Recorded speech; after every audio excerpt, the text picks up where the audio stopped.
Hey everyone, welcome back to another video. Today I'm gonna be ranking every single Sunday Night Football game from this past season. So yeah, and if you can hear background noise, the FIFA World Cup is going on right now. Mexico versus South Africa. It's currently in halftime right now, so that's why I'm doing this. So yeah, we're gonna be ranking it from number 18 to number 1. So at number 18, we have the worst game on there: Lions versus the Eagles. And man, this one was boring as hell. Eagles defense was really good. The Eagles offense was really bad. Lions got like one touchdown, and that was it. So yeah, that was about it. I remember the first quarter taking forever to finish. It was just dumb. It was annoying. It was boring. Yeah, this is clearly the worst Sunday Night Football game of the year. So yeah, number 18 goes to this game. Let's move on to number 17. All right, number 17 goes to the Buccaneers and Rams from Week 12. Yeah, this one was terrible. Honestly, yeah, this was the infamous game where Baker Mayfield got hurt and the Rams just killed him like what 34-7. It was very forgettable. Just a big blowout by the Rams. And yeah, that's basically about it. It was just a boring blowout. So yeah, it sucked to watch too because Baker Mayfield got injured, like I just said. But it was also cool seeing Teddy Bridgewater play for the first time in forever. So I guess there's something there. But overall, it was a horrible game.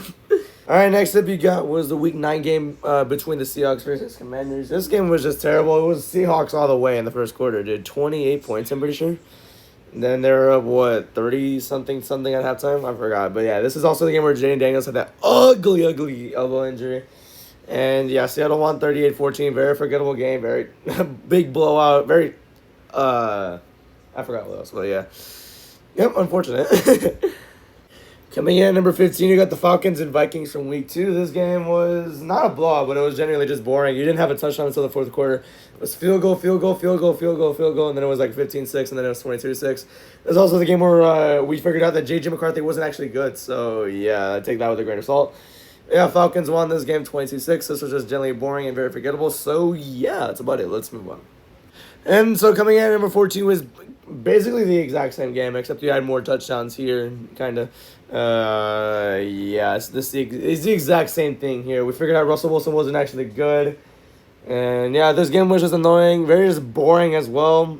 Chiefs got a very basic win, 22-9. So same exact thing, but except the Giants actually had a touchdown here. So yeah, pretty much about it. So yeah, another boring game. Let's move on to another boring game.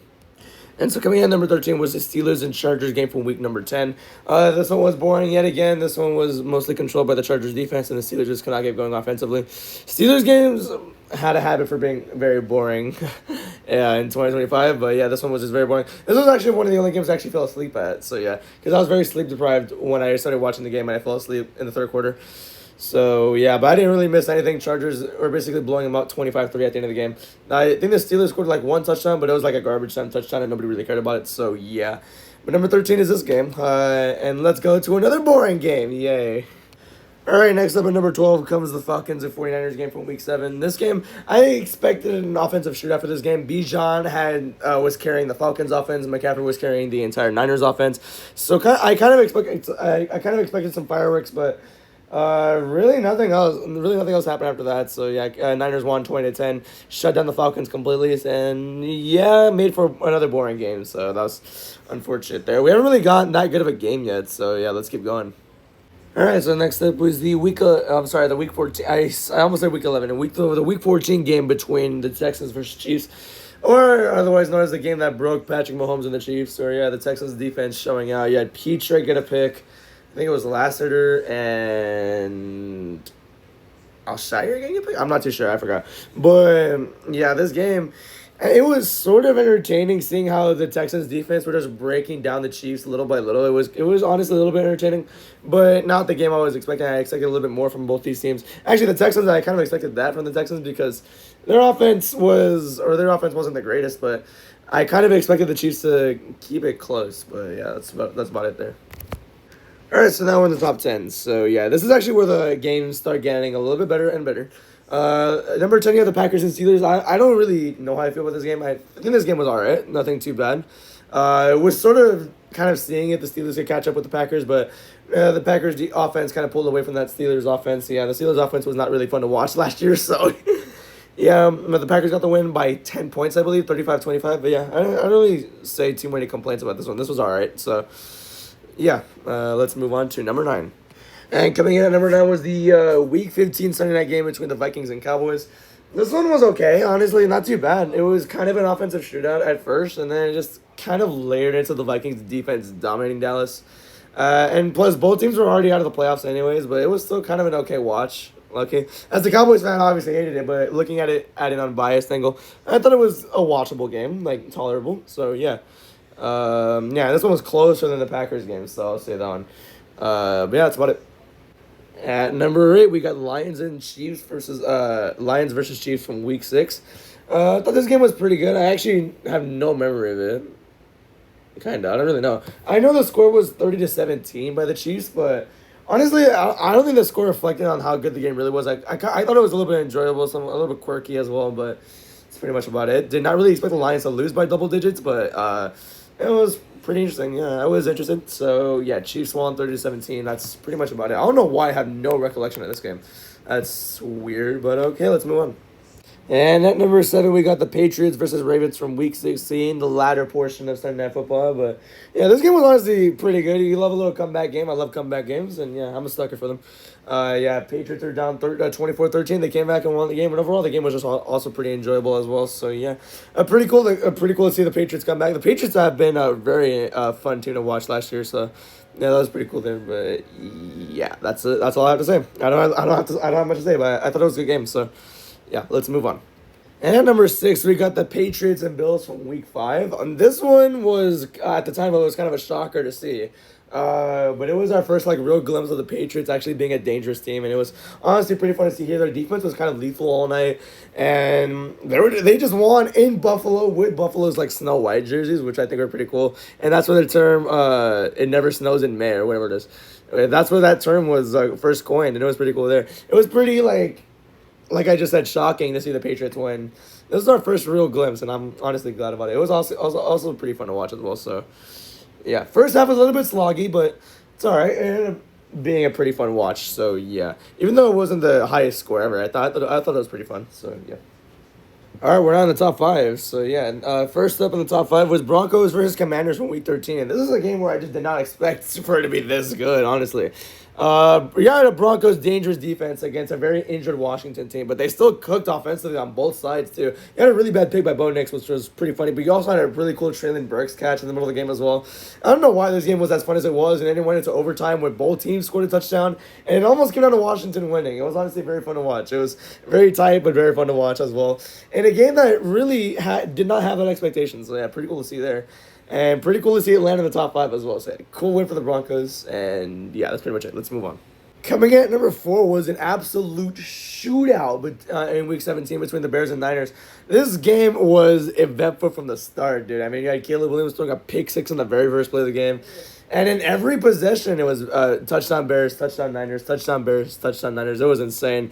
This is also the game where the 49ers punted for the first time in an entire month. There was an entire month where the Niners just did not punt. And it was very insane to see. The Niners' offense was insane in December. But the Bears honestly had a lot of momentum in that month, too. I mean, it made for a very nice classic we got here. Yeah, top 5 game of the year, in my opinion. Wait, is it actually? I don't know. I have a lot of stuff written down, so let me see if it was a top 5 game. It's a top 10 game. But yeah, there's a lot of great games this year, and this is definitely one of them.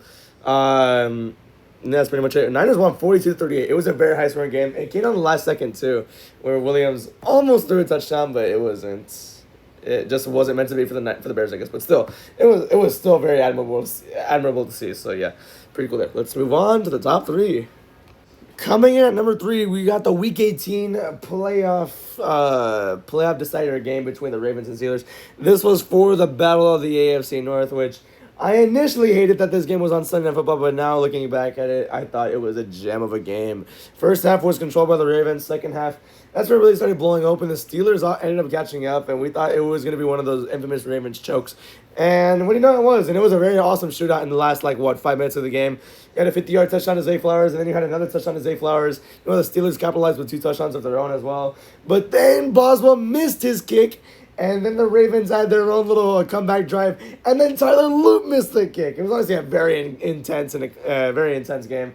Lovely way to close out the regular season as well. So yeah, Steelers won 26-24, but damn, that was a very enjoyable watch. I was yelling.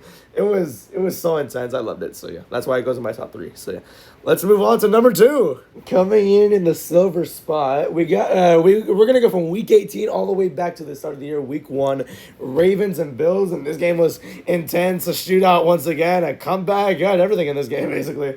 This is where Derrick Henry popped off as well. He had like 2 touchdowns, I believe. It was very intense and obviously very came down to the wire. Bills had to score that last field goal to make it 41-40. That was I think a scoregami as well. So yeah, but both teams putting up 40 in the very first NFL football game of the year. Instant classic, bro. That was instantly game of the year until week 4. So yeah, until week 4. Yeah, exactly. So yeah, that's how insane the season was. But this game was genuinely just damn. I'm like they cooked immediately to start off the year, so that was pretty cool there. Bills won 41-40. So now let's go on to the final Sunday Night Football game, or the number one Sunday Night Football game of the year in my opinion. And I think everybody knows what it is already. So yeah, let's do it. And officially my favorite Sunday Night Football game of the year goes to Week 4's Cowboys versus Packers Classic.